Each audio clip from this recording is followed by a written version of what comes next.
And in breaking news, Katy Perry just released her music video for Chained to the Rhythm, and it is deep. There's a lot to explain here, there's a lot of symbolism. Chances are that I haven't even caught all of it, so I'm going to need your guys' help. But there is a lot that I have explained and a lot that I'm going to tell you guys about, so let me explain. Hey everybody, my name is Clifford Stummy. I'm the pop song professor. Welcome to my channel where we're all about helping music lovers like you to understand the deeper meanings of popular songs so that you know what your artists are saying and can enjoy your music more. Today we're talking Chained to the Rhythm music video by Katy Perry, and it is awesome. By the way, if you want to help me to explain more Katy Perry music videos in the future, don't forget to wait around till the end of the video to find out how. Alright, let's jump into it. Katy Perry has been teasing the Chained to the Rhythm music video this last weekend. The lyric video came out a couple of weeks ago. It featured a cute hamster eating food and watching movies of other hamsters running in hamster wheels. It kind of symbolized the way that we're satisfied to just watch things happen or to just let outside forces act on us and for us just to live in our happy little bubble where we eat all of our food and watch our TV and we don't ever actually do anything or help anybody or change problems in the world. The lyrics of the song mean exactly that, but with more of a focus on entertainment. She sings about, just listening to the distortion in the music and dancing to it, rather than recognizing that distortion could mean problems somewhere, but just dancing to music in general and being happy inside of our bubble, not recognizing that there could be trouble somewhere else, right? Well, this music video is super heavy-handed. There's a lot of symbolism in it and a lot of things to be said about what's happening in here. So I'm just gonna go kind of through the music video, follow along as best you can. Let's figure it out. So first of all, it's based in a theme park that's kind of based on 1950s science fiction, and there's this concept in literature called a utopia, right? And a lot of you have probably heard of it, but it's a place that is perfect. Man has made a society that is totally functional all on its own and doesn't need anything outside, and everybody's happy, everything works out well. But the problem with utopias, something that Katy Perry would agree with, is that they're not sustainable. There's no way to keep them working.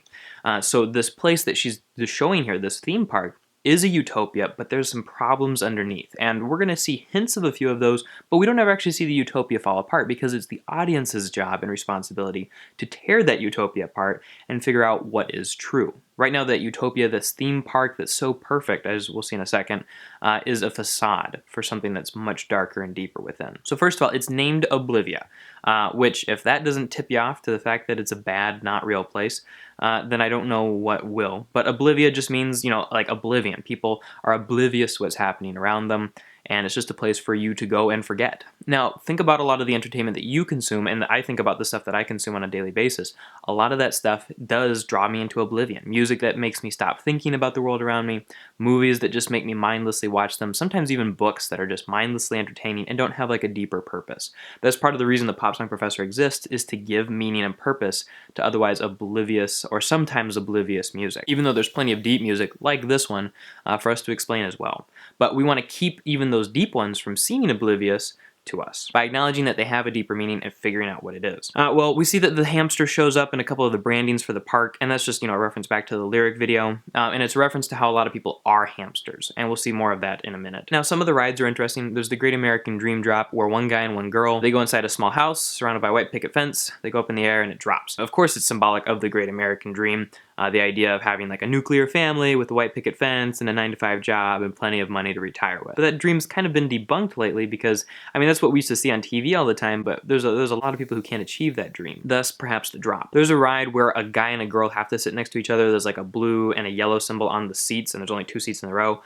And Katy Perry is obviously pointing out that not everybody in the United States now identifies with just one gender or has sexual preferences to just one gender. Safe Trip Home is another ride. It looks like how people get out of the park. They hop on this machine that flings them across this giant fence. And I think this is Perry showing how a lot of people trivialize some of the fears about Donald Trump's wall. A lot of this stuff takes something that's very serious and problematic and just makes it into this happy little oblivious joke, right? So she's saying, satirically here albeit, that we need to take this seriously. The concept of being shipped away back to Mexico or wherever may be, amusing to some people in the top who it won't affect, but it's actually a serious thing. The Bombs Away ride has a lot of like rockets flying around, and it's obviously, a reference to the possibilities of war. Now, amidst all of this, Katy Perry accidentally like pricks her finger on the thorn of a rose, and it's kind of this quick picture to show that everything's not perfect, and she's kind of beginning to realize that when something so beautiful actually has some, difficult downsides to it. Kind of the whole message of this video. I also noticed that when people are in line for these rides,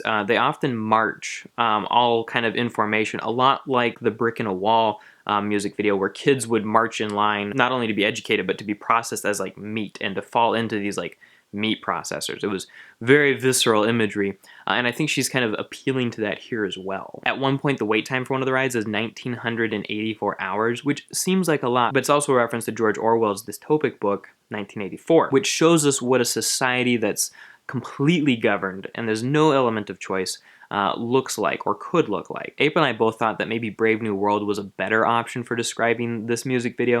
1984 is about a terrible place that gets worse and worse. Brave New World, on the other hand, by Aldous Huxley, shows a society that's so inundated with pleasure and with drugs and with sex that people don't notice what's happening to the lower order. So it's almost a perfect match for what's happening in this music video and in this song. Now, I also noticed that there was like this validation cam where they took pictures of people on the ride, and it was Katy Perry on the one side and some random guy on the left. And his name was Simon, she was Rose. He got 9,478 like hearts, and she only got 17. Simon Rose is an actual person. He's a children's book author, but I don't know if there's more significance to that, and a little bit of research wasn't able to turn anything up. So if you know any significance to those names or those numbers, please let me and everybody else know. And everybody else, check in the comments to see if somebody else has come up with that. If I see a comment about that, I'll try to pin it to the top. And thank you forever. And one of the final rides I want to mention is the hamster wheel. And people will get on the hamster wheel and they'll try to run to keep up with it.